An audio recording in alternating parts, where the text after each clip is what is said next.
저와 제 딸은 비밀리에 한국으로 왔습니다. 미 해군 장교가 딸을 안고 의료용 산소통까지 숨긴 채 입국한 사실이 드러나자 미국 국방부가 발칵 뒤집혔습니다. 그의 딸은 미국에서 시한부 판정을 받았지만 한국에선 단 30분 만에 수술 준비가 들어갔고 의사는 차트를 보며 단 한마디를 던졌습니다. 이건 미국보다 7년 앞선 기술입니다. 그 말에 미국 언론은 한미동맹 균열이라며 특집 방송을 내보냈고 주한미군은 해당 장교에게 군사기밀 누설 혐의까지 검토했습니다. 그리고 마침내 수술이 시작되기 직전 딸이 남긴 마지막 한마디에 아빠는 주저앉고 마는데요. 과연 이 가족의 운명은 어떻게 됐을까요? 그리고 그 사건은 어떻게 한미 외교 관계까지 흔들게 되었을까요? 그 전에 구독과 좋아요를 눌러주시면 이 영상이 미국에 퍼져 한미 관계에 좋은 영향을 줄 수 있습니다. 그리고 이미 해군 분열을 응원하신다면 잘 왔다. 또 지금 어디서 듣고 계신지도 알려주세요. 우리 대한민국 국민은 하나로 연결될 것입니다. 그럼 사연 바로 시작합니다. 저는 에드워드 리입니다. 미국 샌디에이고에서 미 해군 소속 공정장교로 일하고 있죠. 한국계 미국인 2세대로 부모님은 한국에서 이민 오셨지만 저는 캘리포니아에서 태어나 자랐습니다. 한국어는 몇 마디 정도만 할 수 있을 뿐이었고 한국은 어릴 적 한두 번 방문했던 기억만 희미하게 남아 있었어요. 그날 아침도 평범했습니다. 2월의 샌디에이고는 언제나처럼 따뜻했고 저는 출근 준비를 하고 있었죠. 그런데 2층에서 아내의 비명이 들렸습니다. 심장이 얼어붙었어요. 계단을 뛰어 올라갔을 때 딸 애비가 바닥에 쓰러져 있었습니다. 13살 소녀가 경련을 일으키며 의식을 잃어가고 있었어요. 구급차를 불렀고 병원 응급실로 달려갔습니다. 의사들이 애비를 데리고 들어갔고 저와 아내는 대기실에 남았죠. 시간이 멈춘 것 같았습니다. 벽에 걸린 시계의 초침 소리만 귀에 울렸어요. 3시간이 지나서야 의사가 나왔습니다. 그의 표정은 무거웠죠. 희귀한 척수 신경혈관 질환입니다. 매우 복잡한 케이스예요. 의사는 말을 이었습니다. 애비의 척수 내부 혈관이 비정상적으로 엉켜 있고 신경을 압박하고 있다는 거였어요. 방치하면 전신 마비가 올 수 있고 자칫 생명까지 위험할 수 있다고 했습니다. 손이 떨렸어요. 아내는 제 팔을 붙잡고 울기 시작했죠. 수술이 가능한가요? 제가 물었을 때 의사는 고개를 저었습니다. 저희 병원에선 불가능합니다. 이런 케이스는 미국에서도 손에 꼽을 정도로 드물어요. 다른 병원을 알아봐야 할 겁니다. 그날부터 지옥이 시작됐습니다. 저는 샌디에이고의 모든 병원에 연락했고 로스앤젤레스의 대형 병원들도 찾아갔어요. 답은 모두 같았습니다.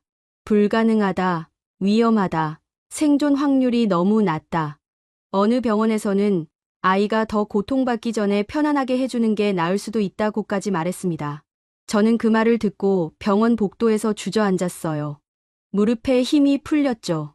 딸이 중환자실에 누워있는데 아무것도 할 수 없다는 게 믿기지 않았습니다. 군인으로 살면서 수많은 위기를 겪었지만 이렇게 무력한 적은 없었어요.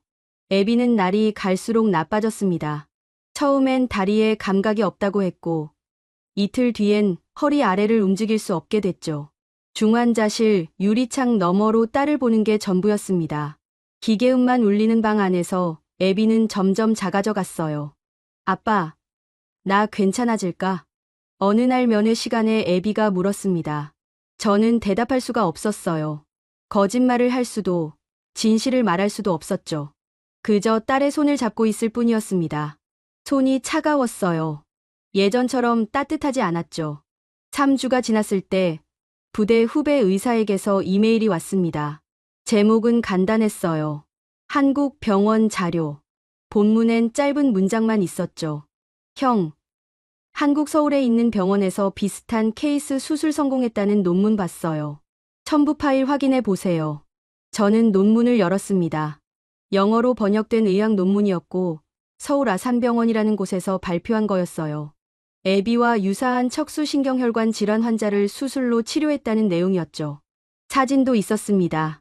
수술 전후 비교 영상, 환자의 회복 과정까지 상세하게 기록되어 있었어요. 심장이 뛰기 시작했습니다. 이게 진짜일까? 정말 가능한 걸까? 저는 곧바로 병원에 이메일을 보냈어요. 새벽 3시였지만 잠을 잘 수 없었죠. 애비의 의료 기록을 모두 첨부하고 한국어로 번역된 설명까지 넣었습니다. 부모님께 부탁해서 급하게 번역한 거였어요. 이틀 뒤 답장이 왔습니다. 영어로 된 이메일이었고 국제진료센터라는 부서에서 보낸 거였죠. 환자분의 상태를 검토했습니다. 수술 가능성이 있습니다. 내원하시면 정밀 검사 후 치료 계획을 세울 수 있습니다. 손이 떨렸어요. 아내에게 이메일을 보여줬을 때 아내는 울기 시작했습니다. 하지만 저는 망설여졌어요.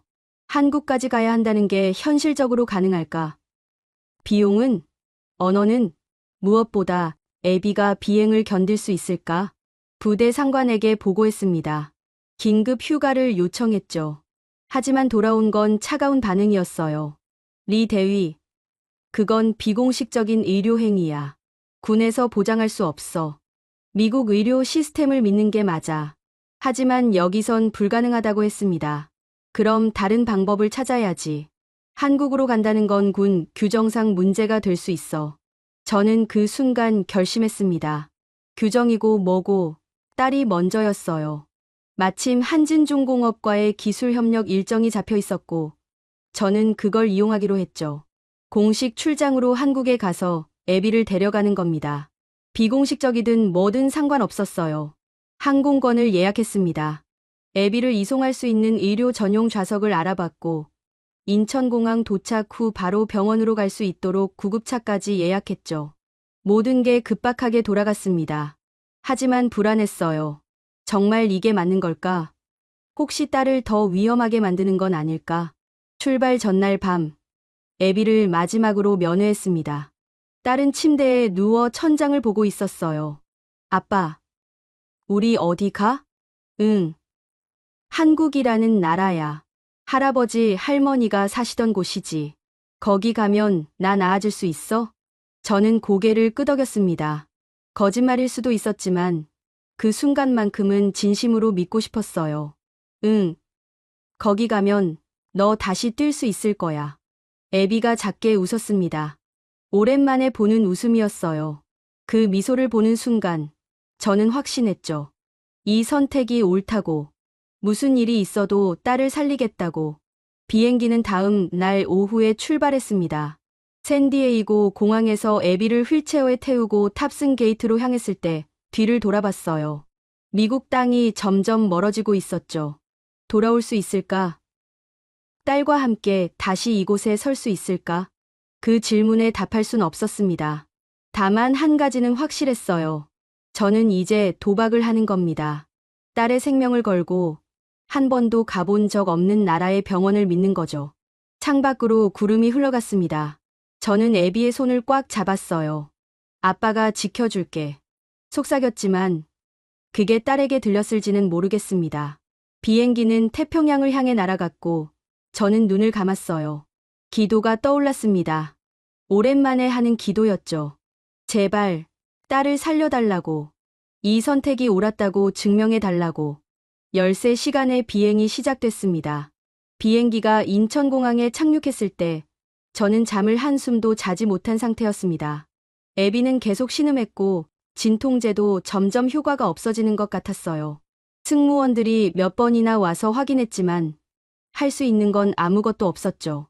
곧 도착합니다. 조금만 참아요. 아내가 애비의 이마를 쓰다듬으며 속삭였습니다. 딸은 눈을 감은 채 고개만 살짝 끄덕였어요. 입술이 파래져 있었죠. 착륙 후 다른 승객들보다 먼저 내릴 수 있도록 배려를 받았습니다. 휠체어를 준비해 둔 공항 직원이 기다리고 있었고 저희를 곧장 입국장으로 안내했어요. 그런데 입국 심사대를 지나자마자 2명의 남자가 다가왔습니다. 한 명은 병원 가운을 입고 있었고 다른 한 명은 정장 차림이었죠. 에드워드 리 씨 맞으십니까? 정장 입은 남자가 영어로 물었습니다. 발음이 매우 정확했어요. 네, 맞습니다. 저는 서울아산병원 국제진료센터 코디네이터 박성훈입니다. 옆에 계신 분은 응급의학과 이재민 선생님이십니다. 환자분 상태 확인을 위해 나왔습니다. 의사는 곧바로 애비에게 다가가 맥박을 짚었습니다. 눈을 들여다보고 간단한 질문을 몇 가지 했죠. 그리곤 무전기를 꺼내 빠르게 한국어로 뭔가 지시했어요. 저는 한 마디도 알아듣지 못했지만 목소리에 긴박함이 담겨 있다는 건 느낄 수 있었습니다. 지금 바로 병원으로 이동하겠습니다. 구급차가 대기 중입니다. 공항 밖으로 나가자 구급차가 정말로 서 있었습니다. 엔진이 켜져 있었고 응급구조사 2명이 대기하고 있었어요. 애비를 들것에 옮기는 순간 저는 가슴이 철렁했죠. 딸이 너무 가벼웠습니다. 3주 사이에 살이 많이 빠진 거예요. 구급차는 사이렌을 울리며 달렸습니다. 차창 밖으로 서울의 풍경이 지나갔어요. 고층 빌딩들, 빽빽한 차들, 한글로 쓰인 간판들. 낯선 도시였지만 이상하게도 두렵지 않았습니다. 오히려 안도감이 들었어요. 여기선 뭔가 다를 거라는 믿음이 생겼죠. 40분쯤 지나 병원에 도착했습니다. 건물은 거대했어요. 미국의 대형 병원들과 비교해도 전혀 밀리지 않는 규모였죠. 응급실 입구에서 의료진 5명이 기다리고 있었습니다. 들것이 내려지자마자 그들은 애비를 둘러쌌고 누군가 영어로 저에게 말했어요. 보호자분은 잠시 대기실로 가 계십시오. 곧 검사 결과 나오면 설명드리겠습니다. 저는 고개를 끄덕였지만 딸을 보내는 게 쉽지 않았습니다. 애비가 복도 저편으로 사라질 때까지 서 있었어요. 아내는 제 옆에서 눈물을 닦았죠. 대기실로 안내받았습니다. 깨끗했어요. 의자도 편했고 한쪽에는 커피 머신까지 있었죠. 벽에 걸린 시계를 봤습니다. 오전 11시였어요. 미국에선 지금쯤 저녁일 텐데 시차 때문에 머리가 멍했습니다. 박성훈 코디네이터가 서류 뭉치를 들고 왔습니다. 우선 몇 가지 서류 작성 부탁드립니다. 동의서와 보험 관련 내용입니다. 서류는 모두 영어로 되어 있었어요. 꼼꼼하게 번역되어 있었고 이해하기 어렵지 않았죠. 저는 빠르게 서류를 작성했습니다. 손이 떨려서 글씨가 흔들렸지만 신경 쓸 여유가 없었어요. 1시간쯤 지났을 때 한 남자가 들어왔습니다. 50대로 보였고 흰 가운을 입고 있었어요. 인상이 부드러웠죠. 안녕하십니까. 저는 신경외과 김진혁 교수입니다. 그가 악수를 청했고 저는 그의 손을 잡았습니다. 손이 따뜻했어요. 애비 양의 상태를 확인했습니다. 미국에서 보내주신 자료도 검토했고 방금 MRI와 혈관 조형 검사도 마쳤습니다. 어떻습니까? 제가 물었을 때 김진혁 교수는 잠시 침묵했습니다. 그러곤 천천히 입을 열었어요. 수술 가능합니다. 하지만 매우 고난도입니다. 척수 내부 혈관 기형이 생각보다 복잡하고 신경 손상 위험이 큽니다. 2주 정도 집중 관리하며 수술 준비를 해야 합니다. 2주요? 네. 환자분 상태가 지금 매우 불안정합니다. 수술 전에 컨디션을 최대한 끌어올려야 성공 확률이 높아집니다. 김 교수는 태블릿을 꺼내 영상을 보여줬습니다. 애비의 척수 단면도였어요. 빨간색으로 표시된 부분이 혈관 기형 부위였죠. 복잡하게 엉켜 있었습니다. 여기를 제거해야 합니다. 하지만 신경 다발과 매우 가깝기 때문에 조금만 실수해도 영구적인 마비가 올 수 있습니다. 저는 숨을 삼켰습니다. 미국 의사들이 불가능하다고 했던 이유를 이제야 정확히 알겠더군요. 그럼에도 하실 수 있다는 건가요? 네. 저희는 비슷한 케이스를 17건 수술했고 15건이 성공했습니다. 나머지 2건은요? 한 건은 부분 마비가 남았고 한 건은 환자분이 수술 중 합병증으로 돌아가셨습니다. 김 교수는 숨기지 않았습니다. 솔직했어요. 그게 오히려 신뢰가 갔죠. 하지만 애비 양은 아직 어립니다. 회복력이 성인보다 훨씬 좋습니다. 최선을 다하겠습니다. 저는 고개를 숙였습니다. 눈물이 났어요. 미국에선 아무도 최선을 다하겠다고 말해주지 않았습니다. 모두 불가능하다, 위험하다만 되풀이했죠. 하지만 여기선 달랐어요. 누군가 딸을 살리겠다고 약속해주고 있었습니다. 감사합니다. 정말 감사합니다. 제가 말했을 때 김 교수는 미소 지었습니다. 아직 시작도 안 했습니다. 2주 동안 애비 양을 잘 돌보겠습니다. 보호자분들도 컨디션 관리 잘하십시오. 수술 후엔 보호자분들 힘이 많이 필요합니다. 그날 저녁 애비는 중환자실로 옮겨졌습니다. 저와 아내는 병원 근처 호텔로 갔어요. 박 코디네이터가 예약해준 곳이었죠. 방은 작았지만 깨끗했고 병원까지 걸어서 5분 거리였습니다. 침대에 누웠지만 잠이 오지 않았어요. 천장을 보며 생각했죠. 정말 여기 오길 잘한 걸까? 아니, 이미 왔으니 믿는 수밖에 없었습니다. 딸을 살릴 수 있는 건 이곳뿐이었으니까요. 다음 날 아침 7시 저는 병원으로 향했습니다. 호텔에서 나와 찬 공기를 마셨을 때 서울의 아침이 낯설게 느껴졌어요. 사람들이 빠르게 걸어가고 지하철 입구로 사라졌죠. 모두 바빴습니다. 중환자실 면회는 오전 10시부터였지만 저는 일찍 도착했어요. 복도 의자에 앉아 시간을 보냈죠. 간호사들이 교대 근무를 시작했고 의사들이 회진을 돌았습니다. 모두 빠르게 움직였어요. 하지만 소란스럽지 않았죠. 정확하고 조용했습니다. 10시가 되자 간호사가 저를 불렀습니다. 리 애비 보호자분이시죠? 들어오세요. 중환자실 문이 열렸습니다. 소독약 냄새가 코를 찔렀어요. 애비는 침대에 누워 있었고 여러 개의 선이 몸에 연결되어 있었죠. 모니터에는 심박수와 혈압이 표시되고 있었습니다. 아빠, 애비가 작게 불렀습니다. 목소리에 힘이 없었어요. 응, 여기 있어. 아빠 여기 있어. 저는 침대 옆에 앉아 딸의 손을 잡았습니다. 손은 여전히 차갑고 가늘었어요. 하지만 어제보다는 나아 보였죠. 얼굴에 혈색이 조금 돌았습니다. 여기 괜찮아? 응. 간호사 언니가 친절해. 영어도 잘해. 애비가 말했을 때 담당 간호사가 다가왔습니다. 30대로 보인 여성이었고 이름표엔 최은지라고 적혀 있었어요. 애비가 어젯밤 잘 잤어요. 진통제 효과도 좋고요. 오늘 오후에 김진혁 교수님이 다시 오실 겁니다. 최은지 간호사는 영어를 유창하게 했습니다. 발음도 자연스러웠어요. 저는 놀라움을 감추지 못했죠. 영어를 정말 잘하시네요. 병원에서 해외 환자 케어 교육을 받았어요. 애비 담당은 제가 맡았으니까 궁금한 거 있으면 언제든 물어보세요. 그녀는 미소 지으며 말했습니다. 그 미소가 따뜻했어요. 저는 안심이 됐죠. 오후 2시쯤 김진혁 교수가 왔습니다. 그는 애비의 상태를 꼼꼼히 확인했고 다리 감각 테스트를 했어요. 애비는 아직 허리 아래를 움직일 수 없었지만 통증은 느낄 수 있었습니다. 좋은 신호입니다. 신경이 완전히 손상된 건 아니에요. 김 교수가 말했을 때 저는 가슴이 뛰었습니다. 희망이 보이는 것 같았어요. 수술 일정은 2주 뒤 금요일로 잡겠습니다. 그때까지 약물 치료와 물리 치료를 병행할 겁니다. 애비 양의 체력을 최대한 끌어올려야 해요. 물리 치료요? 지금 상태에서 가능한가요? 네. 근육이 더 약해지는 걸 막아야 합니다. 재활 치료사가 매일 와서 스트레칭과 전기 자극 치료를 할 겁니다. 김 교수는 차분하게 설명했습니다. 모든 게 계획되어 있었고 체계적이었어요. 미국에서 느꼈던 혼란과는 달랐죠. 여기선 모든 게 명확했습니다. 그날 오후부터 애비의 치료가 시작됐습니다.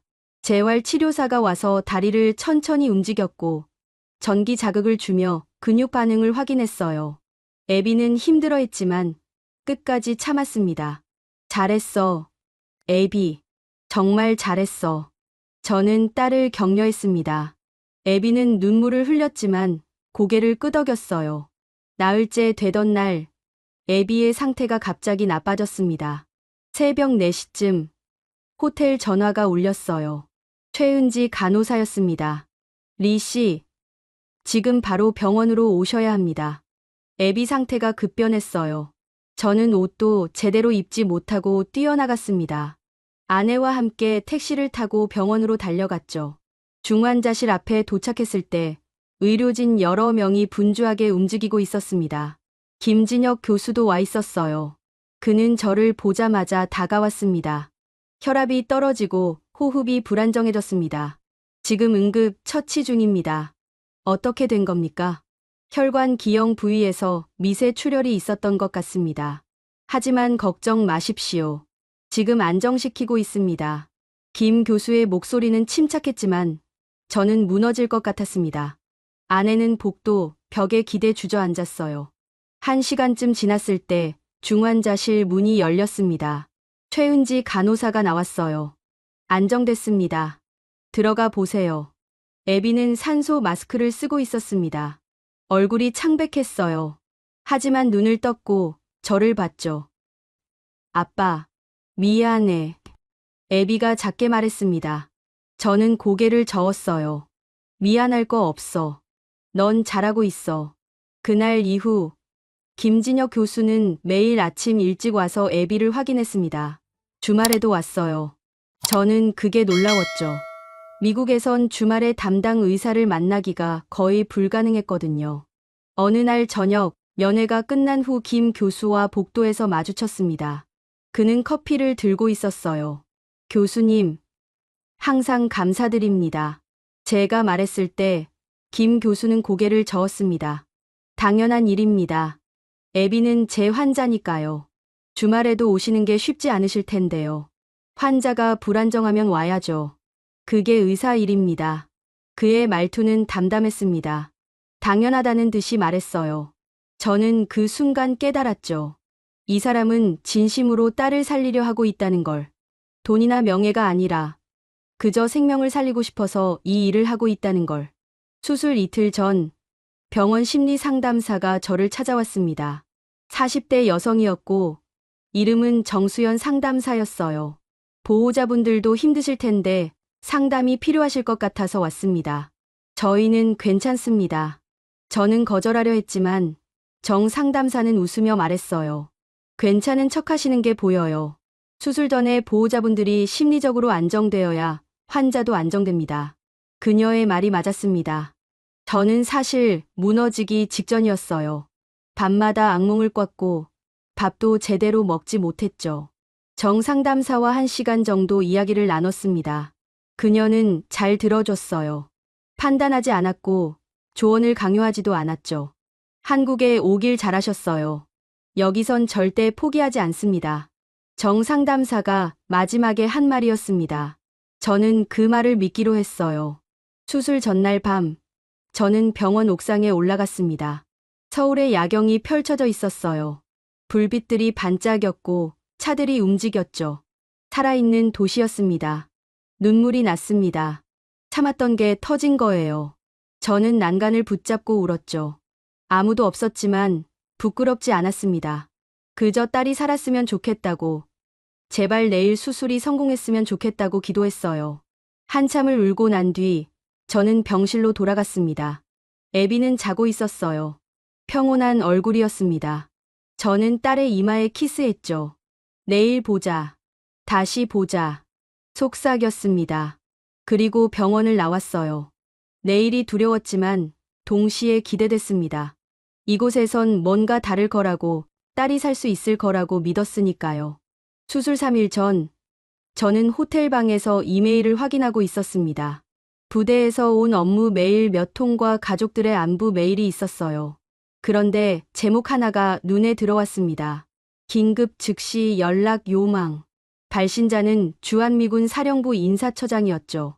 가슴이 철렁했습니다. 메일을 열었어요. 리 대위, 귀관의 현재 위치와 상황에 대해 보고가 접수되었습니다. 공식 출장 일정 외 개인적 의료행위로 인한 체류는 군 규정 위반에 해당할 수 있습니다. 3일 내로 사령부로 연락 바랍니다. 손이 떨렸습니다. 누가 보고한 걸까? 아니, 그건 중요하지 않았어요. 문제는 지금 이 상황이었죠. 저는 곧바로 전화를 걸었습니다. 리 대위, 지금 무슨 일을 하고 있는 겁니까? 전화를 받은 건 브라운 대령이었습니다. 목소리가 차갑더군요. 제 딸이 수술을 받습니다. 사흘 뒤입니다. 그건 알고 있습니다. 문제는 그게 비공식적이란 겁니다. 군에서 승인하지 않은 의료행위고 만약 문제가 생기면 외교적 마찰이 될 수 있습니다. 하지만 미국에선 불가능하다고 했습니다. 여기서만 가능합니다. 그건 귀관의 개인적 판단입니다. 군은 책임질 수 없어요. 지금 당장 귀국 조치를 취하십시오. 저는 숨을 참았습니다. 화가 났지만 소리를 지를 순 없었어요. 대령님, 제 딸은 지금 수술을 기다리고 있습니다. 귀국하면 딸은 죽습니다. 리 대위, 감정적으로 판단하지 마십시오. 규정을 따라야 합니다. 규정보다 생명이 먼저입니다. 제가 말했을 때 전화 너머로 한숨 소리가 들렸어요. 리 대위, 이건 명령입니다. 일주일 내로 귀국하지 않으면 직위 해제를 검토하겠습니다. 전화가 끊겼습니다. 저는 침대에 주저앉았어요. 머리가 멍했죠. 직위 해제. 그럼 군 경력이 끝나는 겁니까? 20년을 바친 군 생활이 이렇게 끝나는 건가요? 아내가 샤워실에서 나왔습니다. 제 얼굴을 보더니 물었어요. 무슨 일이야? 부대에서 귀국 명령이 떨어졌어. 아내는 얼어붙었습니다. 수건을 쥔 손이 떨렸어요. 그럼 수술은? 모르겠어. 어떻게 해야 할지 모르겠어. 저는 고개를 숙였습니다. 눈물이 났지만 참았어요. 울 시간이 없었죠. 결정을 내려야 했습니다. 군대를 택할 것인가, 딸을 택할 것인가. 하지만 그건 질문조차 될 수 없었어요. 답은 정해져 있었죠. 딸입니다. 무슨 일이 있어도 딸이었어요. 다음 날 아침, 저는 다시 전화를 걸었습니다. 이번엔 브라운 대령이 아니라 법무실로 걸었어요. 군법무관과 상담이 필요했습니다. 리 대위, 상황은 이해합니다. 하지만 규정상 비공식 의료행위로 인한 체류는 문제가 될 수 있습니다. 특히 외국 병원에서 받는 수술은 군 보험 적용도 안 되고요. 그럼 제가 어떻게 해야 합니까? 공식적으로 휴가 신청을 하십시오. 개인 사유로요. 그리고 수술 후 귀국 일정을 명확히 제시하십시오. 그러면 최소한 직위 해제는 막을 수 있습니다. 저는 바로 휴가 신청서를 작성했습니다. 사유란에는 가족 긴급 의료 사유라고 적었어요. 그리고 수술 후 2주 내로 귀국하겠다고 명시했죠. 하지만 그게 가능할지는 몰랐습니다. 애비가 회복되려면 얼마나 걸릴지 아무도 모르니까요. 이틀 뒤 더 큰 문제가 생겼습니다. 주한미군 의무사령관이 직접 전화를 걸어온 거예요. 리 대위, 나는 헨리 워커 대령입니다. 귀관의 딸 상황에 대해 들었습니다. 네, 대령님. 우리 군 병원에서도 검토해봤습니다. 솔직히 말하면 한국 병원에서 하려는 수술은 매우 위험합니다. 미국에서도 성공률이 낮은 수술이에요. 하지만 여기선 가능하다고 했습니다. 그건 그들의 주장일 뿐입니다. 만약 수술이 실패하면 어떻게 하실 겁니까? 외교 문제로 번질 수 있어요. 미군 장교의 자녀가 한국 병원에서 사망했다. 언론이 가만히 있겠습니까? 저는 말문이 막혔습니다. 워커 대령의 말도 일리가 있었어요. 하지만 저는 이미 결정했습니다. 대령님, 제 딸은 미국에서 살 수 없다고 했습니다. 여기가 마지막 희망입니다. 리 대위, 현실을 보십시오. 한국 의료 시스템이 아무리 좋다 해도 이건 너무 위험합니다. 귀국해서 호스피스 케어를 받는 게 나을 수도 있어요. 호스피스? 저는 귀를 의심했습니다. 딸을 포기하라는 소리였어요. 절대 안 됩니다. 전 여기 남겠습니다. 그럼 각오하십시오. 군에서 더 이상 보호해줄 수 없습니다.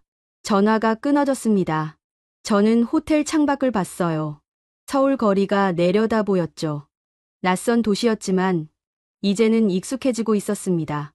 여기가 딸을 살릴 수 있는 곳이었어요. 그날 오후 저는 김진혁 교수를 찾아갔습니다. 그에게 상황을 설명했어요. 미군 측에서 압력을 넣고 있다고, 귀국 명령이 떨어졌다고 말했죠. 김 교수는 잠시 침묵했습니다. 그러곤 천천히 말했어요. 리 씨, 저희는 정치와 무관하게 환자를 치료합니다. 애비는 제 환자고 전 그 아이를 살릴 겁니다. 미국 정부가 뭐라 하든 그건 제 결정에 영향을 주지 않습니다. 그 말을 들었을 때 저는 울컥했습니다. 이 사람은 진짜였어요. 정치도, 돈도, 명예도 아니었죠. 그저 환자를 살리려는 의사였습니다. 교수님, 감사합니다. 감사는 수술 끝나고 하십시오. 지금은 애비 상태에만 집중합시다. 김 교수는 미소 지었습니다. 그 미소가 저를 안심시켰어요. 다음 날, 저는 부대에 최종 답변을 보냈습니다.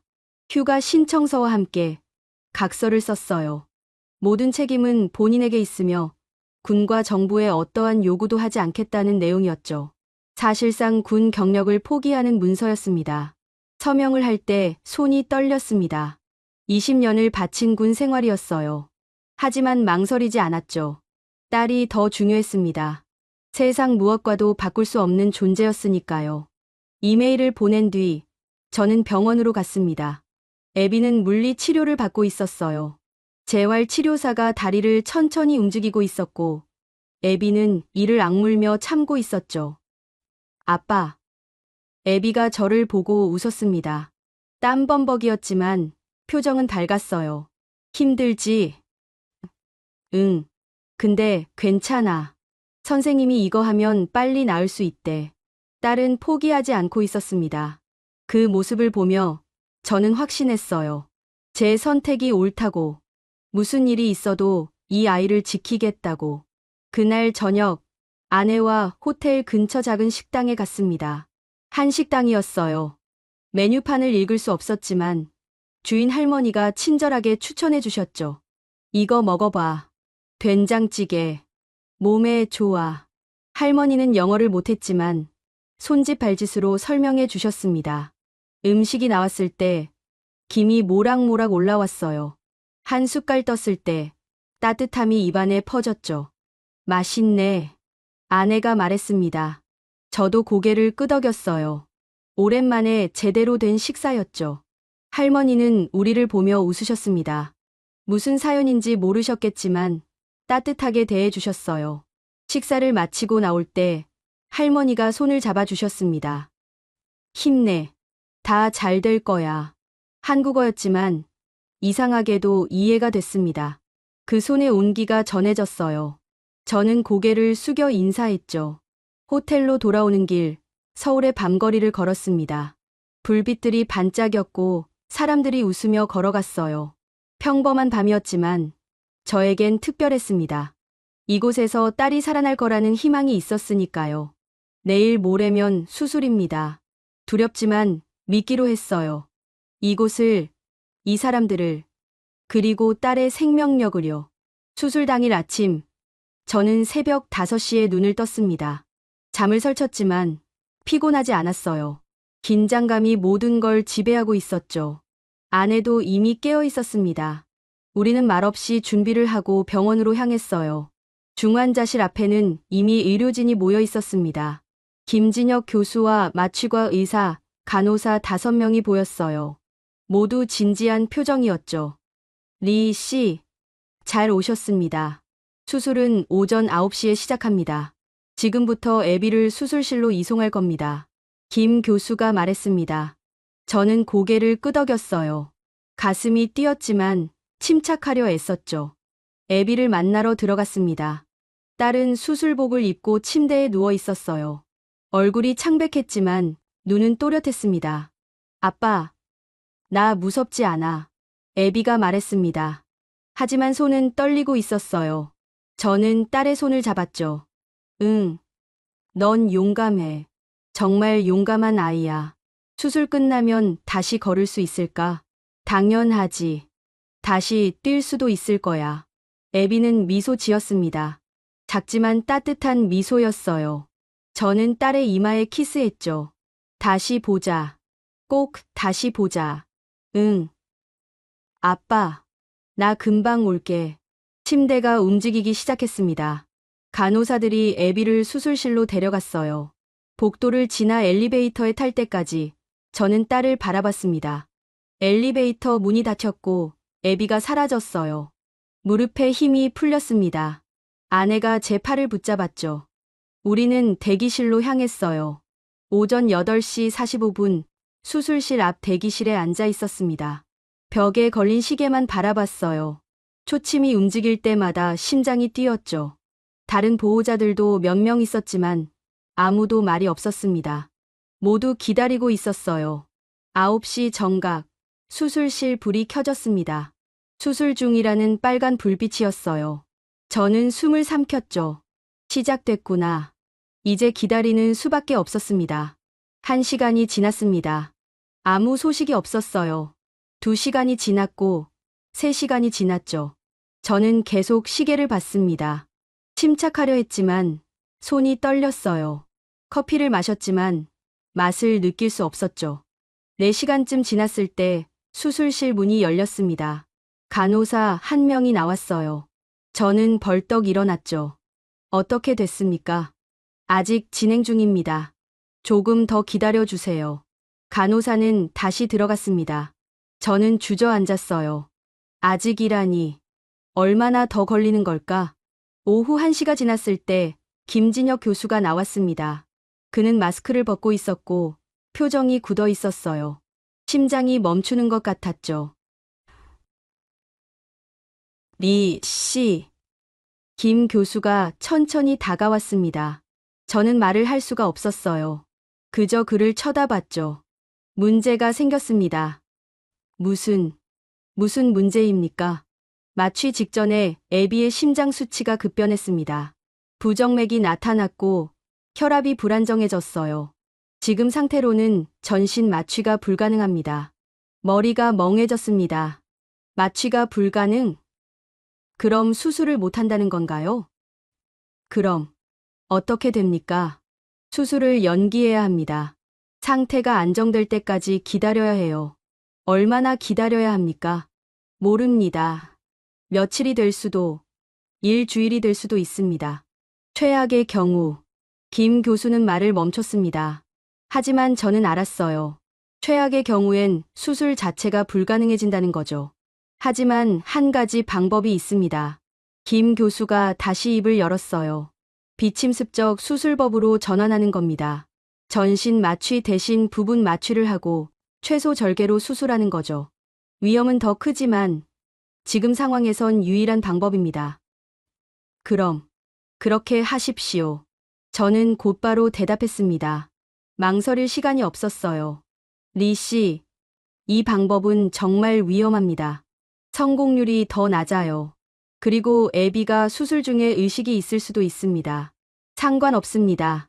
해주십시오. 김 교수는 저를 똑바로 봤습니다. 그러곤 고개를 끄덕였어요. 알겠습니다. 팀을 재구성하겠습니다. 1시간 후에 다시 시작하겠습니다. 김 교수는 다시 수술실로 들어갔습니다. 저는 의자에 주저앉았어요. 아내는 울고 있었죠. 괜찮을까? 아내가 물었습니다.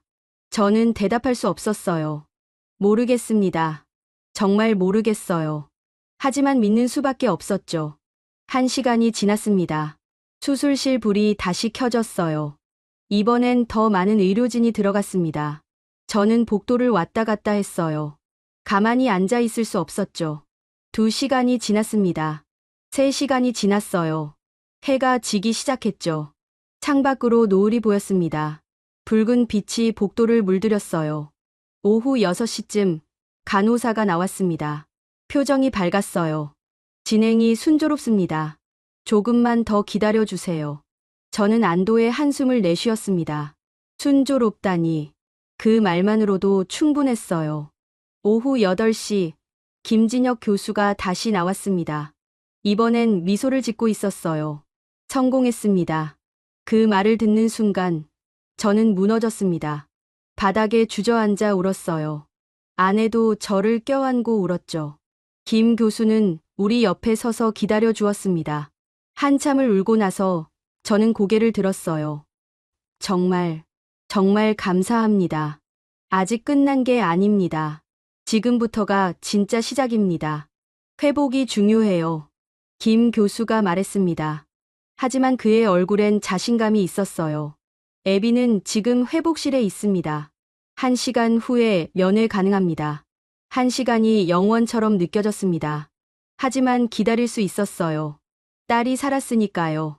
회복실로 들어갔을 때 애비는 침대에 누워 있었습니다. 온몸에 선이 연결되어 있었고 모니터가 삐 소리를 내고 있었어요. 하지만 가슴이 오르락내리락 했죠. 숨을 쉬고 있었습니다. 저는 딸 옆에 앉았습니다. 손을 잡았어요. 여전히 차가웠지만 맥박이 느껴졌죠. 애비야, 아빠야. 속삭였습니다. 딸은 눈을 뜨지 못했지만 손가락이 살짝 움직였어요. 저는 그걸 느꼈죠. 잘했어. 정말 잘했어. 눈물이 흘렀습니다. 이번엔 슬픔의 눈물이 아니었어요. 안도였고, 감사였고, 희망이었죠. 밖에서 김진혁 교수가 다른 의사들과 이야기하고 있었습니다. 저는 잠시 나가서 그에게 다가갔어요. 교수님, 어떻게 감사를 드려야 할지. 리 씨, 저는 제 일을 했을 뿐입니다. 애비가 이겨낸 겁니다. 김 교수는 피곤해 보였어요. 8시간 넘게 수술을 했으니까요. 하지만 눈빛은 여전히 또렷했죠. 이제부터 회복 과정이 시작됩니다. 쉽지 않을 겁니다. 하지만 우리가 함께 할 겁니다. 네, 교수님. 뭐든 하겠습니다. 그날 밤, 저는 회복실 옆 보호자 대기실에서 잤습니다. 아니, 잔 게 아니라 눈을 감고 있었을 뿐이에요. 잠이 오지 않았죠. 계속 딸 생각을 했습니다. 살아났다는 게 믿기지 않았어요.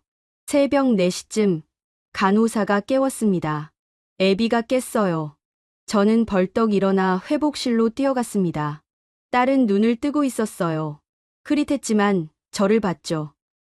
아빠, 응, 여기 있어. 아빠 여기 있어. 애비가 작게 웃었습니다.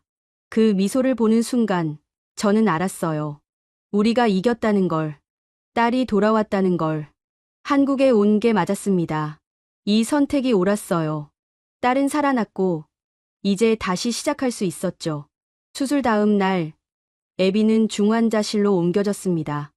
의식은 또렷했지만 몸은 여전히 약했어요. 저는 면회 시간마다 딸을 찾아갔죠. 매번 갈 때마다 조금씩 나아지는 모습이 보였습니다. 아빠, 다리 느낌이 와. 3일째 되던 날, 애비가 말했습니다. 저는 깜짝 놀랐어요. 정말? 응, 조금. 간호사 언니가 만졌을 때 느껴졌어. 최은지 간호사가 웃으며 고개를 끄덕였습니다. 감각이 돌아오고 있어요. 아주 좋은 신호예요. 저는 딸의 손을 꽉 잡았습니다. 눈물이 났지만 참았어요. 딸 앞에서 울고 싶지 않았죠. 그날 오후, 김진혁 교수가 회진을 왔습니다.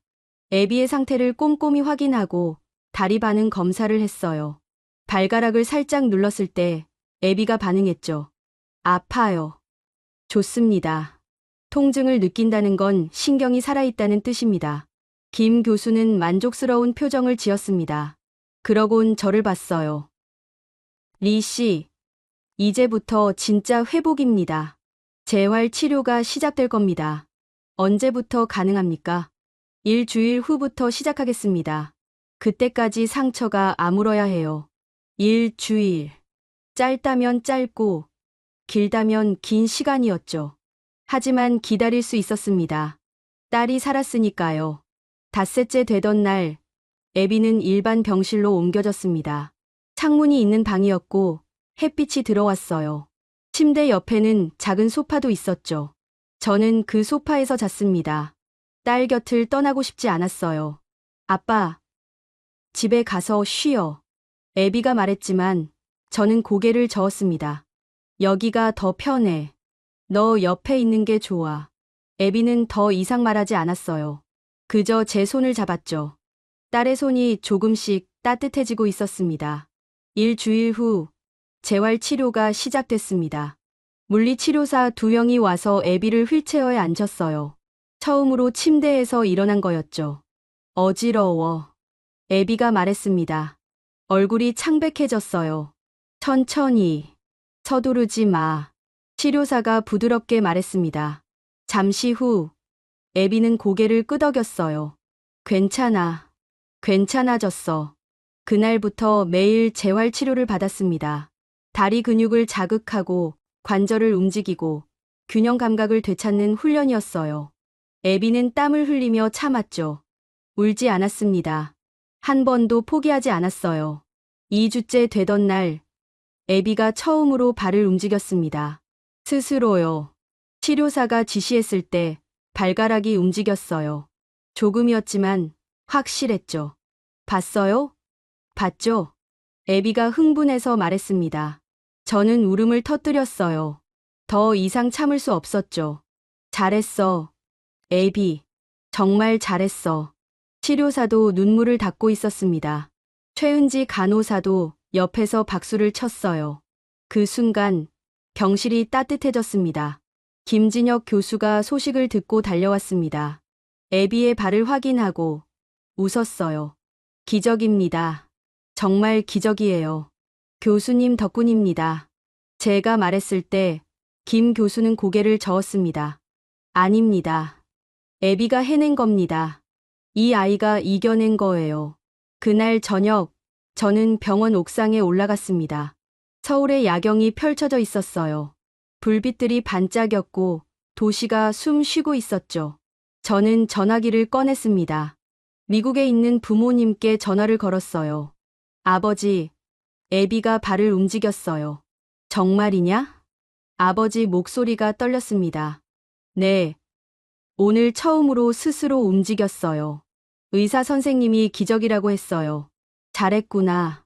정말 잘했어. 아버지는 울고 계셨습니다. 저도 울었어요.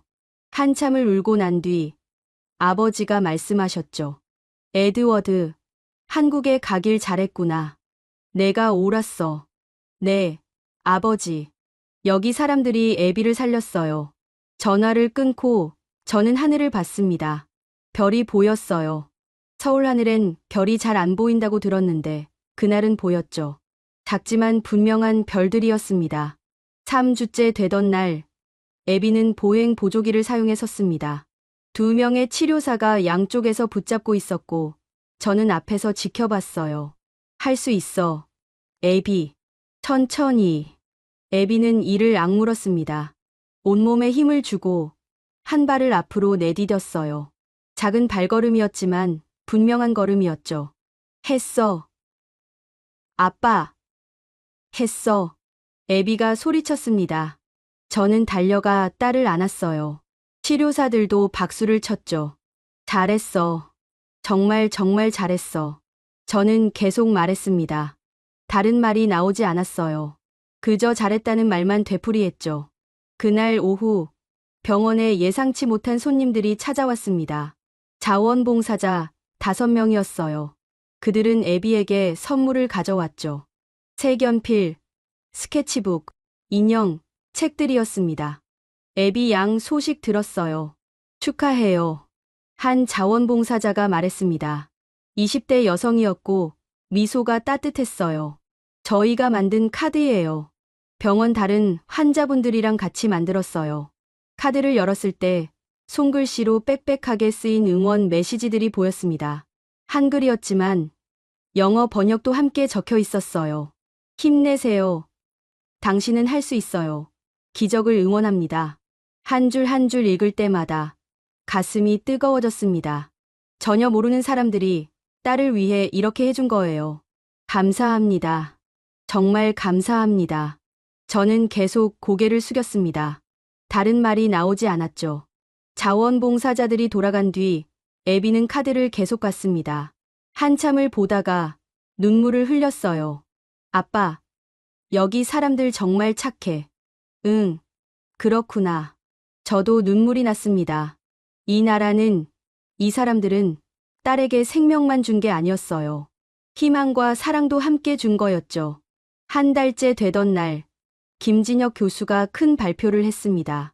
퇴원 준비를 시작하겠습니다. 정말입니까? 저는 믿을 수 없었어요. 네. 애비는 이제 기본적인 보행이 가능합니다. 물론 완전히 회복된 건 아니지만 집에서도 재활을 계속할 수 있어요. 2주 후면 퇴원 가능합니다. 그 말을 듣는 순간 저는 무릎이 꺾였습니다. 정말 끝이 보이는구나. 딸이 정말 살아서 집으로 돌아가는구나. 교수님, 뭐라 감사를 드려야 할지. 리 씨, 우리 약속했잖아요. 감사는 수술 끝나고 하기로요. 아직 안 끝났습니다. 애비는 앞으로도 계속 재활해야 해요. 한국에서 하든 미국에서 하든 절대 멈추면 안 됩니다. 명심하겠습니다. 김 교수는 제 어깨를 두드렸습니다. 그 손길이 무겁고 따뜻했어요. 리 씨는 좋은 아버지입니다. 딸을 위해 모든 걸 버릴 수 있는 사람이죠. 애비는 행복한 아이예요. 그 말을 듣고 저는 울었습니다. 오랫동안 참았던 게 터진 거예요. 김 교수는 아무 말 없이 옆에 서 있어 주었죠. 그날 밤 저는 애비에게 말했습니다. 2주 후면 우리 집에 갈 수 있어. 정말? 아빠, 정말? 응, 정말이야. 애비는 울며 웃었습니다. 저도 같이 울었어요. 아내도 옆에서 울었죠. 우리는 한참을 그렇게 안고 있었습니다. 기적이었습니다. 정말 기적이었어요. 한국에서 일어난 믿을 수 없는 기적이었죠. 퇴원까지 남은 2주 동안 애비의 재활치료는 더욱 강도 높게 진행됐습니다. 이제 목표는 단순히 걷는 게 아니라 혼자서 일상생활을 할 수 있도록 만드는 거였어요. 매일 아침 9시 재활치료실에서 훈련이 시작됐습니다. 계단 오르기, 균형 잡기, 걷기 속도 높이기. 애비는 매번 한계까지 밀어붙였어요. 넘어지기도 했죠. 하지만 울지 않았습니다. 한 번 더 해볼까? 치료사가 물었을 때 애비는 항상 고개를 끄덕였어요. 네, 할 수 있어요. 저는 옆에서 지켜봤습니다. 가슴이 아팠지만 말리지 않았어요. 딸이 스스로 이겨내야 한다는 걸 알았으니까요. 닷새째 되던 날, 애비가 계단을 혼자 올랐습니다. 보조 없이요. 10개의 계단을 천천히, 하지만 확실하게 올라갔죠. 꼭대기에 도착했을 때 치료사들이 박수를 쳤어요.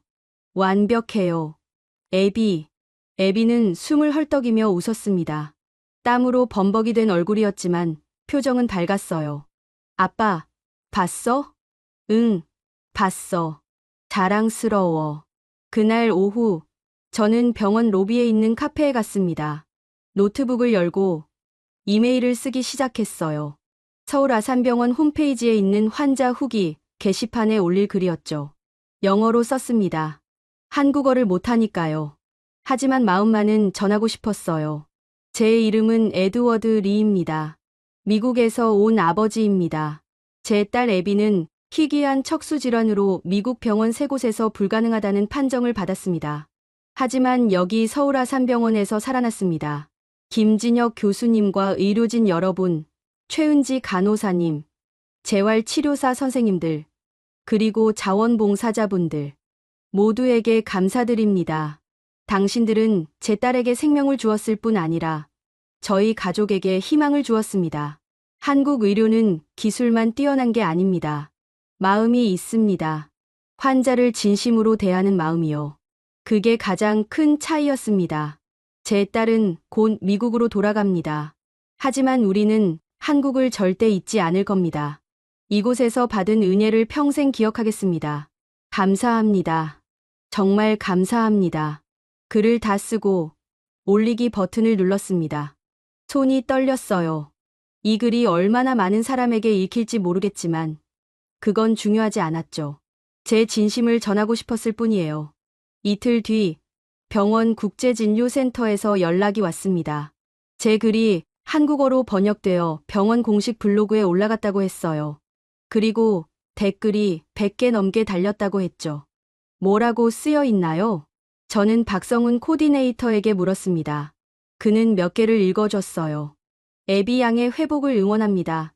한국 의료가 자랑스럽습니다. 아버지의 사랑이 느껴집니다. 미국 가서도 건강하세요. 한 줄 한 줄 들을 때마다 눈물이 났습니다. 전혀 모르는 사람들이 딸을 응원해주고 있었어요. 한국 사람들은 왜 이렇게 따뜻한가요? 제가 물었을 때 박 코디네이터는 웃었습니다. 우리는 정이 많아요. 특히 아이들한테는 더 그렇죠. 애비 양 같은 어린 환자가 고생하는 걸 보면 남 일 같지 않거든요. 저는 고개를 끄덕였습니다. 그 단어가 뭔지 이제 알 것 같았어요. 일주일째 되던 날, 김진혁 교수가 최종 검진을 했습니다.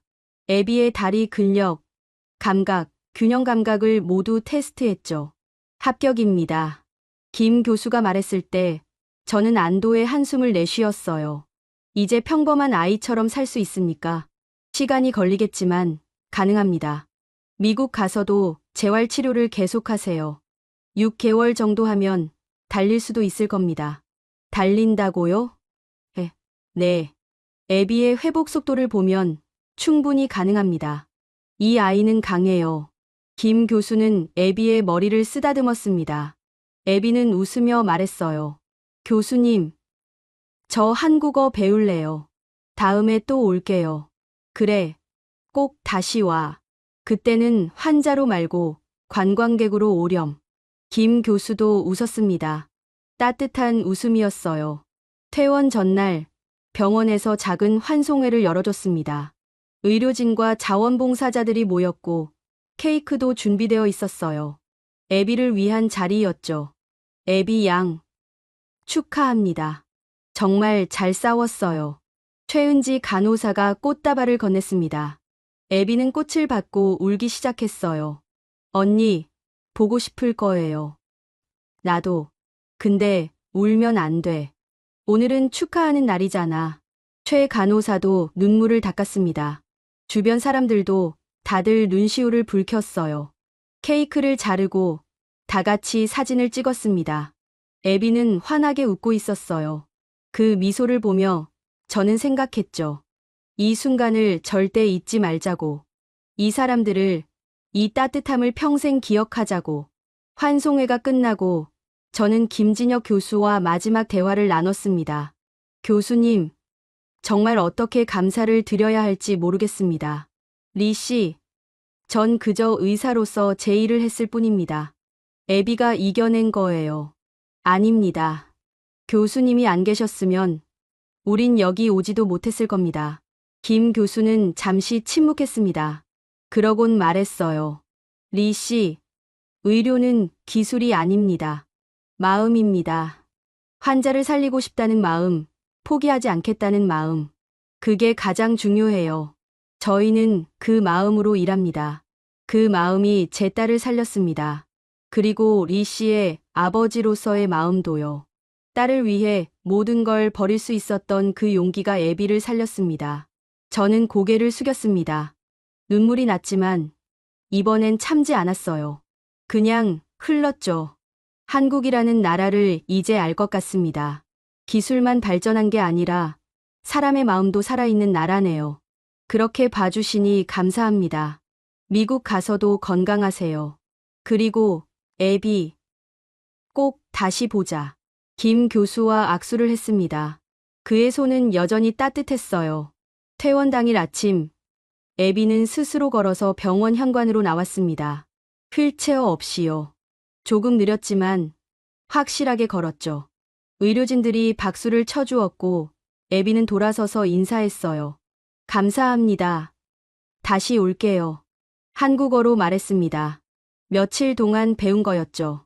발음은 서툴렀지만 진심이 담겨 있었어요. 택시를 타고 인천공항으로 향했습니다. 차창 밖으로 서울 거리가 지나갔어요. 처음 왔을 때는 낯설었던 풍경이 이제는 익숙하고 따뜻하게 느껴졌죠. 공항에 도착해서 저는 뒤를 돌아봤습니다. 한국 땅이 보였어요. 이 나라가, 이 사람들이 제 딸을 살렸습니다. 평생 잊지 못할 겁니다. 아빠, 나 여기 또 올 거야. 애비가 말했습니다. 응. 우리 꼭 다시 오자. 저는 딸의 손을 잡았습니다. 이제 그 손은 따뜻했어요. 생명이 흐르고 있었죠. 비행기는 이륙했고 우리는 집으로 향했습니다. 하지만 한국은 이제 제 마음속에 영원히 남을 겁니다. 딸을 살린 나라, 희망을 준 사람들, 그 모든 게 가슴에 새겨졌어요. 감사합니다. 대한민국. 인천공항을 떠나 샌디에이고로 향하는 비행기 안에서 저는 창밖을 바라봤습니다. 구름 사이로 한반도가 점점 멀어지고 있었어요. 애비는 제 옆에서 잠들어 있었죠. 평온한 얼굴이었습니다. 악몽을 꾸지 않는 얼굴이었어요. 13시간의 비행 끝에 우리는 샌디에이고에 도착했습니다. 공항 입국장을 나서자 부모님이 기다리고 계셨어요. 어머니는 애비를 보자마자 울음을 터뜨리셨죠. 애비야, 우리 애비. 할머니, 나 이제 괜찮아. 걸을 수 있어. 애비가 말하며 몇 걸음 걸었습니다. 천천히였지만 확실하게요. 할머니는 손으로 입을 막고 우셨어요. 할아버지도 눈물을 닦고 계셨죠. 집으로 돌아왔을 때 모든 게 예전 같았습니다. 하지만 저는 달라져 있었어요. 세상을 보는 눈이 바뀌었죠. 한국에서 본 것들, 경험한 것들이 제 안에 남아 있었습니다. 이틀 뒤 부대에 복귀 신고를 했습니다. 브라운 대령이 저를 불렀어요. 리 대위, 딸은 괜찮은가?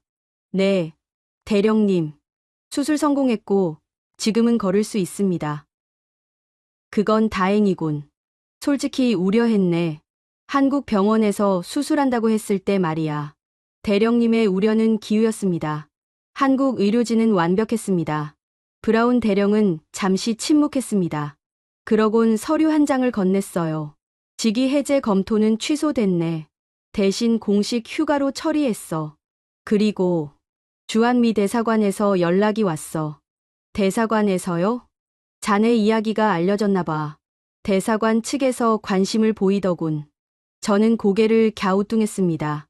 무슨 관심일까요? 일주일 후 정말로 주한미 대사관에서 공식 이메일이 왔습니다. 내용은 놀라웠어요. 서울 아산병원 의료진에게 감사장을 수여하고 싶다는 거였죠. 그리고 저에게 참석을 요청했습니다. 당신의 사연이 양국 관계에 긍정적인 영향을 줄 수 있다고 판단했습니다. 한국 의료 시스템과 미국 간의 협력 가능성을 보여주는 좋은 사례이기 때문입니다. 저는 곧바로 수락했습니다. 다시 한국에 갈 수 있다니. 은인들을 다시 만날 수 있다니.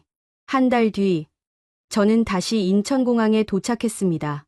이번엔 공식 출장이었어요. 미 해군 대표 자격이었죠. 애비와 아내도 함께였습니다. 서울 아산병원에서 감사장 수여식이 열렸습니다. 병원 강당에 의료진과 언론이 모였어요. 주한미 대사가 직접 참석했죠. 김진혁 교수가 단상에 올랐습니다. 그에게 감사장이 전달됐어요. 최은지 간호사와 재활치료팀도 함께 상을 받았죠. 이 상은 제 것이 아닙니다. 우리 모두의 것입니다. 환자를 살리기 위해 함께 노력한 모든 분들의 것이에요. 김 교수가 말했을 때 박수가 터져 나왔습니다. 저도 박수를 쳤어요. 눈물이 났지만 이번엔 기쁨의 눈물이었죠. 행사가 끝난 뒤 저는 발언 기회를 받았습니다. 마이크 앞에 섰을 때 떨렸어요. 하지만 해야 할 말이 있었죠. 저는 미국 샌디에이고에서 온 에드워드 리입니다. 제 딸 애비는 미국에서 살 수 없다고 했습니다. 하지만 한국에서 살아났습니다. 목소리가 떨렸습니다. 하지만 계속 말했어요. 한국은 더 이상 의료 관광국이 아닙니다. 의료 선진국입니다. 기술만 앞선 게 아니라 마음도 따뜻한 나라입니다. 저는 그걸 직접 경험했습니다. 잠시 멈췄다가 다시 말했어요. 한국은 제 딸을 살렸습니다. 저는 그 은혜를 평생 잊지 않을 겁니다. 감사합니다. 정말 감사합니다. 박수가 쏟아졌습니다. 저는 고개를 숙였어요. 애비가 단상으로 올라와 제 손을 잡았죠. 저도 한국 고마워요. 다시 걸을 수 있게 해줘서요. 애비가 한국어로 말했습니다. 한 달 동안 열심히 배운 거였어요. 발음은 아직 서툴렀지만 진심이 담겨 있었죠. 그날 저녁 놀라운 소식이 들려왔습니다. 미 해군 군의학교에서 서울 아산병원과 의료협약을 체결하고 싶다고 요청한 거예요. 희귀질환 공동 연구와 의료진 교류가 목적이었죠. 리 대위의 사례가 계기가 됐습니다. 한국 의료 시스템의 우수성이 입증됐으니까요. 군의학교 관계자가 설명했습니다. 저는 믿을 수 없었어요. 딸의 치료가 이렇게 큰 영향을 미칠 줄은 몰랐죠. 협약 체결식에도 참석했습니다. 김진혁 교수와 미 해군 군의학교 교장이 악수를 나눴어요. 카메라 플래시가 터졌죠. 이제 시작입니다. 양국이 함께 더 많은 생명을 살릴 수 있을 겁니다. 김 교수가 말했습니다. 저는 그 말이 현실이 되길 바랐어요. 마지막 날 저는 김진혁 교수와 단둘이 커피를 마셨습니다. 병원 근처 조용한 카페였어요. 교수님, 정말 많은 일이 있었네요. 그러게요. 리 씨 덕분에 저희 병원도 유명해졌어요. 제가 한 게 뭐가 있습니까? 교수님이 다 하신 거죠. 김 교수는 고개를 저었습니다. 아닙니다. 리 씨가 딸을 위해 모든 걸 버릴 수 있었던 용기. 그게 애비를 살렸어요. 의사는 도구일 뿐입니다. 진짜 힘은 가족의 사랑에서 나오죠. 저는 숙연해졌습니다. 교수님의 말이 가슴에 와닿았어요. 교수님, 한 가지 물어봐도 될까요? 그러세요. 왜 의사가 되셨습니까? 김 교수는 잠시 생각했습니다. 그러곤 말했어요. 어릴 적에 동생을 잃었습니다. 병으로요. 그때 의사 선생님이 최선을 다했지만 살리지 못했죠. 그 모습을 보며 생각했어요. 나도 누군가를 살리는 사람이 되고 싶다고. 포기하지 않는 의사가 되고 싶다고요. 그래서 애비를 포기하지 않으셨군요. 네. 저는 제 환자를 절대 포기하지 않습니다. 그게 제 신념이에요. 저는 고개를 숙였습니다. 이 사람은 진짜 영웅이었어요. 조용하지만 확실한 영웅이었죠. 공항으로 가는 길, 애비가 창밖을 보며 말했습니다. 아빠, 나 커서 의사 될래. 정말? 응. 김 교수님처럼. 사람들 살리는 의사. 저는 딸의 머리를 쓰다듬었습니다. 자랑스러웠어요. 그래. 넌 할 수 있어. 분명히. 인천공항 탑승 게이트에서 저는 마지막으로 서울을 바라봤습니다. 이 도시가, 이 나라가 제 인생을 바꿨어요. 딸의 생명을 살렸고 제게 희망을 줬죠. 비행기에 올랐습니다. 좌석에 앉아 안전벨트를 맸어요. 애비는 창가에 앉아 한국을 보고 있었죠. 아빠, 우리 꼭 다시 올 거지? 당연하지. 약속했잖아. 비행기가 이륙했습니다. 한국이 점점 멀어졌어요. 하지만 제 마음속에서는 절대 멀어지지 않을 겁니다. 평생 그곳을, 그 사람들을 기억할 거예요. 집으로 돌아온 뒤 저는 미 해군 공보 브리핑에 참석했습니다. 기자들 앞에서 제 이야기를 해야 했죠. 대위님, 한국 의료에 대해 어떻게 평가하십니까? 한 기자가 물었습니다. 저는 마이크를 잡고 말했어요. 한국 의료는 세계 최고 수준입니다. 기술도 뛰어나지만 무엇보다 환자를 대하는 마음이 다릅니다. 그들은 생명을 포기하지 않습니다. 목소리가 떨렸습니다. 한국은 내 딸을 살렸습니다. 저는 그 은혜를 평생 잊지 않을 겁니다. 눈물이 흘렀습니다. 카메라 앞에서 우는 게 부끄러웠지만 참을 수 없었어요. 대한민국, 감사합니다. 그날 밤, 집 거실에서 애비와 함께 한국 사진들을 봤습니다. 병원 사진, 의료진과 찍은 사진, 서울 거리 사진들이었어요. 아빠, 이거 액자에 넣어놔. 애비가 한 장을 가리켰습니다. 김진혁 교수와 함께 찍은 사진이었죠. 모두 웃고 있었어요. 그래, 그렇게 하자. 액자에 넣어 거실 벽에 걸었습니다. 매일 볼 수 있는 곳에요. 잊지 않기 위해서였죠. 몇 달 뒤, 애비는 완전히 회복됐습니다. 학교에 다니기 시작했고 친구들과 뛰어놀았어요. 의사 선생님들이 기적이라고 했던 그 미래가 현실이 된 거죠. 어느 날 저녁, 애비가 숙제를 하다가 물었습니다. 아빠, 감사하다는 게 뭐야? 누군가 너를 도와줬을 때 느끼는 마음이지. 그럼 나 한국한테 엄청 감사한 거네? 그렇지. 우리 모두 그래. 애비는 고개를 끄덕이며 다시 숙제를 했어요. 저는 그 모습을 보며 생각했죠. 이 아이가 커서 누군가를 도울 수 있는 사람이 되길. 받은 사랑을 다시 나눌 수 있는 사람이 되길. 지금도 가끔 김진혁 교수님께 이메일을 보냅니다. 애비의 근황을 알려드리고 안부를 여쭤요. 교수님은 항상 답장을 주시죠. 짧지만 따뜻한 메시지로요. 한국이라는 나라는 제게 단순한 외국이 아닙니다. 제 딸이 다시 태어난 곳이에요. 기적이 일어난 땅이죠. 그곳의 사람들은 저희 가족에게 생명과 희망을 준 은인들입니다. 언젠가 애비가 다 자라면 함께 한국에 갈 겁니다. 그리고 말할 거예요. 여기가 내가 살아난 곳이라고. 여기 사람들이 너를 포기하지 않았다고. 여러분은 언제 한국이 따뜻하다고 느끼셨나요? 저는 딸이 중환자실에서 깨어났을 때 간호사가 손을 잡아줬던 그 순간을 잊을 수 없습니다. 기술이 아니라 마음으로 치료하는 나라. 그게 대한민국이었습니다. 이 이야기가 여러분 마음에 닿았다면 구독과 좋아요 부탁드립니다. 그리고 댓글로 여러분의 경험도 나눠주세요. 감사합니다. 감사합니다. 감사합니다. 감사합니다. 감사합니다. 감사합니다.